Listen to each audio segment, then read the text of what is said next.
السلام علیکم. محمد عزیز صدیق اپنے پروگرام میس ویوز کے ساتھ حاضر خدمت ہے. 23 اکتوبر 2025 اور جمعرات کا دن ہے. بہت ہی عام دن ہے.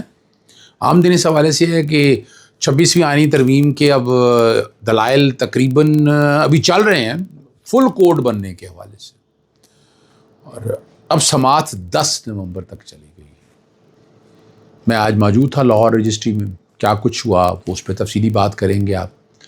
اور پاکستان تحریک انصاف کے کارکنوں پہ ظلم جاری ہے ابھی بھی، اور 9 مئی کے گرفتاریاں ابھی تک رکی نہیں ہیں اور کوئی پوچھنے والا نہیں ہے. اتنا عرصہ بیٹھ کر کچھ ٹرائل کنکلوڈ ہو گئے، لیکن کارکنوں کو جب بھی کسی کو پکڑنا ہے سخت کے حوالے سے اس کیس میں نامزد ہو جاتا ہے سپلیمنٹری اسٹیٹمنٹ سے. اور یہ سپلیمنٹری اسٹیٹمنٹ کبھی رکنا تو چاہیے. اس پہ لارجر بینچ بنا ہوا ہے اور لارجر بینچ وہ لگا نہیں ابھی تک. کمال کی بات یہ وہ معاملہ میں نے چھیڑا تھا سپلیمنٹری اسٹیٹمنٹ کے کانٹیکس کے حوالے سے. چلے ذرا اس پہ بھی گفتگو کرتے. عمران خان سے ملاقاتوں کے حوالے سے اس کا آج کہہ دیا، لیکن ایک تصویر کا ایک رخ اور طرف چلا گیا. وہ ہے جو رو 255 کے حوالے سے بات تھی. میں نے آپ کو پتا لاہور ہائی کورٹ میں بھی چیلنج کیا تھا. چلیں اس پہ بھی گفتگو کریں گے. وہ ہے کیا؟ پاکستان تحریک انصاف کا ایک رہنما یا کارکن راجہ شہباز احمد بھٹی کو تقریباً 4-5 دن یا ایک ہفتہ بھی کہہ رہے ہیں سخت سیکیورٹی میں استدارہ دہشت گردی کی عدالت میں پیش کر دیا گیا، اور ان کی گرفتاری 22 اکتوبر 2025 کو. آج 23 ہے تو 24 گھنٹے کے اندر اندر پیش کرنا ہوتا ہے. تو یہ پوچھنے والا بھی کوئی نہیں ہے یہاں پر.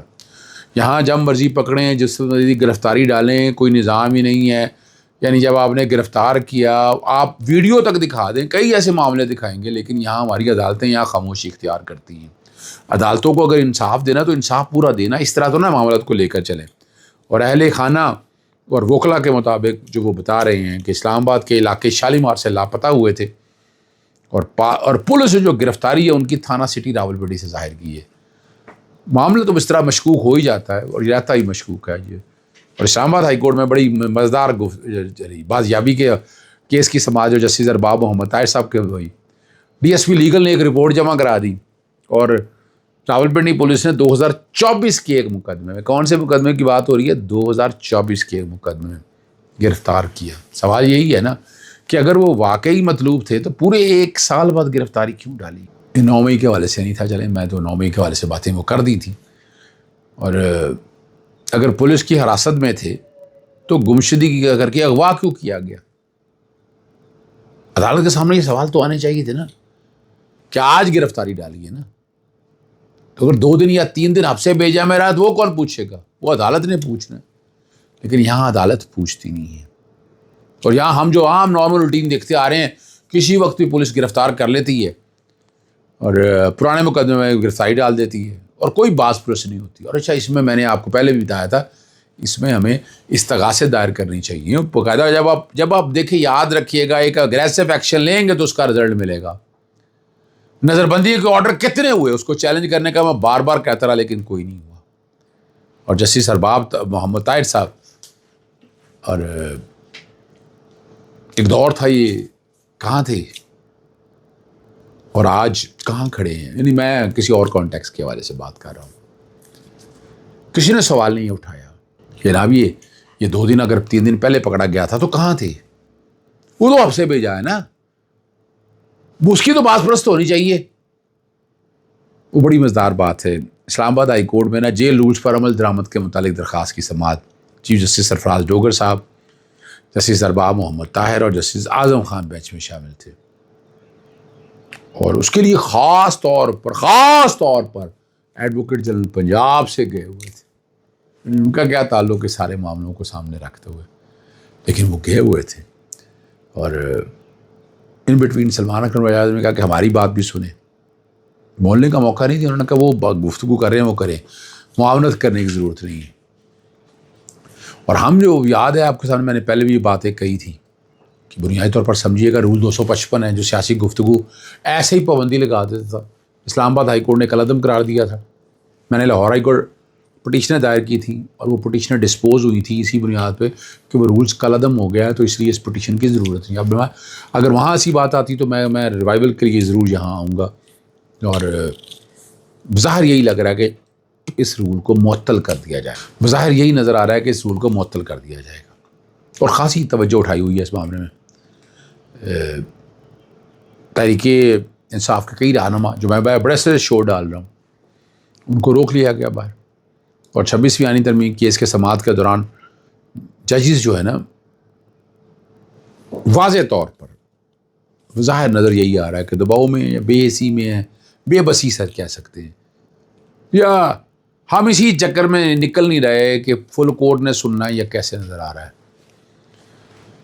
اور یہاں سابق جو جج ہیں، جسٹس ریٹائرڈ شاہد جمیل نے جسٹس منصور علی شاہ اور جسٹس منیب اختر کی جانب سے فل کورٹ کے فیصلے کا حوالہ دیتا کہ یہ فیصلہ اب بھی برقرار ہے، اس پر عمل درآمد ہونا چاہیے، اور اس نقطے پر ججز کے درمیان مشاورت ہوئی کہ آیا شاہد جمیل کو اس فیصلے پر دلائل دینے کی اجازت دی جائے یا نہیں۔ لیکن وہ سوال یہاں کیا گیا کہ ابھی ضرورت نہیں ہے، جب کیس ختم اختتام کی طرف جائے گا نا تب سنا جائے گا۔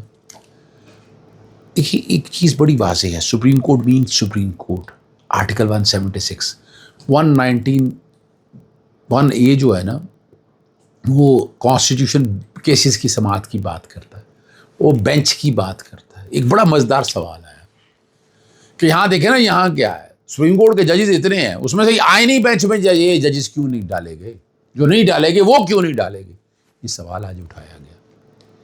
اچھے آرگومنٹ دیے عزیر بھنڈاری نے، اور شاہد جمیل نے ایک اور بڑی زبردست بات کہی تھی، انہوں نے کہا پریکٹس اینڈ پروسیجر کمیٹی نے فل کورٹ بنانے کا حکم دیا تھا اور یہ فیصلہ کسی نے چیلنج نہیں کیا، وہ کہتے پہلے اس پر عمل درآمد کیا جائے، اور انہوں نے کہا اس پر ابھی اعتراضات سن رہے ہیں، تفصیلی دلائل بعد میں لیے جائیں گے۔ سماعت کے اختتام پر جو جسٹس جمال مندوخیل نے وکیل سے ان کی واپسی کی تاریخ پوچھی تو شاہد جمیل نے کہا وہ 2 نومبر کو واپس آئیں گے، اور جسٹس جمال مندوخیل نے مسکراتے ہوئے کہا کہ تب بینچ بھی فریش ہوگا، آپ آ کر دلائل دے دیجئے گا۔